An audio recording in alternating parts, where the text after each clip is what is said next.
Your child is sharp. They ask big questions, they build, they tell stories that go on forever. And yet a single page of reading can end in tears, theirs and almost yours. And somewhere along the way, someone said the word that stings the most: lazy, not trying, not focused. Here is the truth that changes everything. A child who struggles to read is very often working harder than everyone else in the room, not less. What looks like laziness is usually the exact opposite: enormous effort meeting a brain that simply reads in a different way. So let's clear the fog.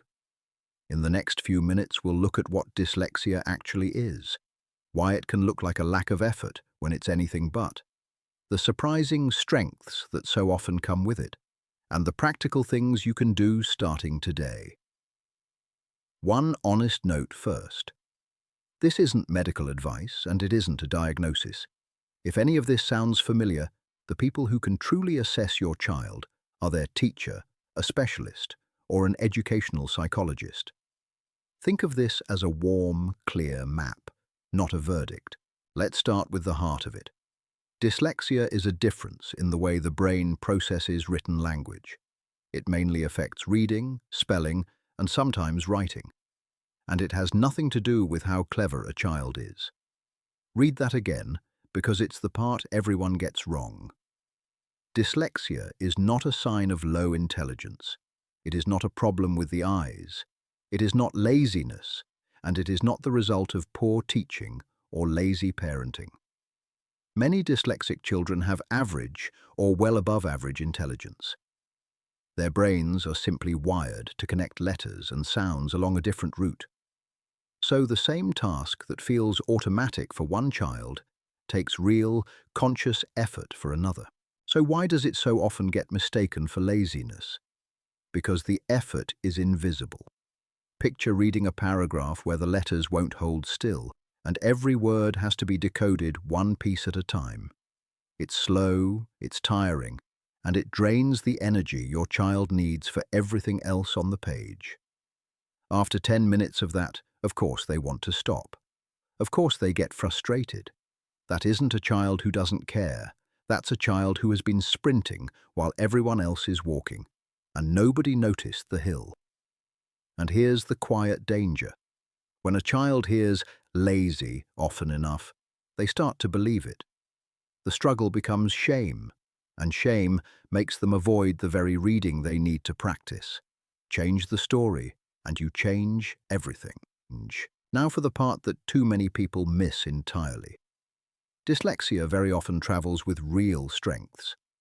Because a dyslexic brain processes the world differently, many dyslexic children are remarkable big-picture thinkers.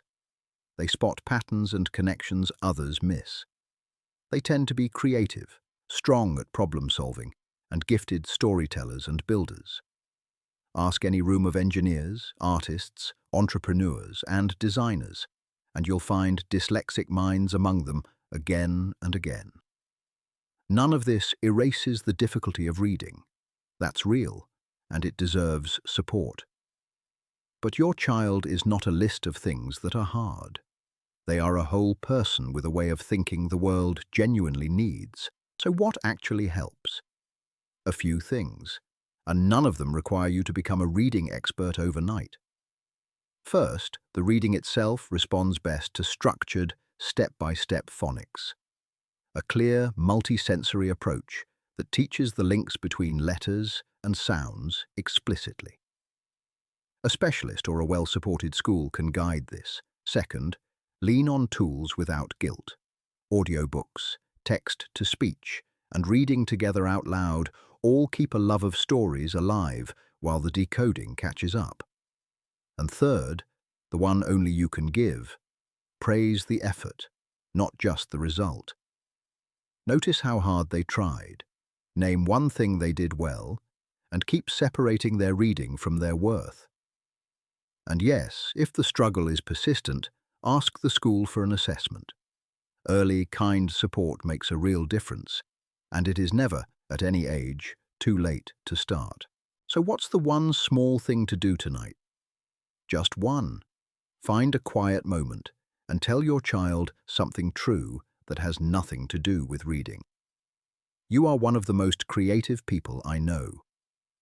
The way your mind works is a gift. Say it plainly and mean it. Because before we teach a single new strategy, the most powerful thing we can do is unhook the word lazy from who they believe they are. Your child was never lazy. They were working hard in a world that measured them with the wrong ruler. And now you have a clearer one. If this gave you a new way to see your child, subscribe. One topic every week for parents and teachers of neurodivergent kids. No fear, no judgment, just support. See you next week.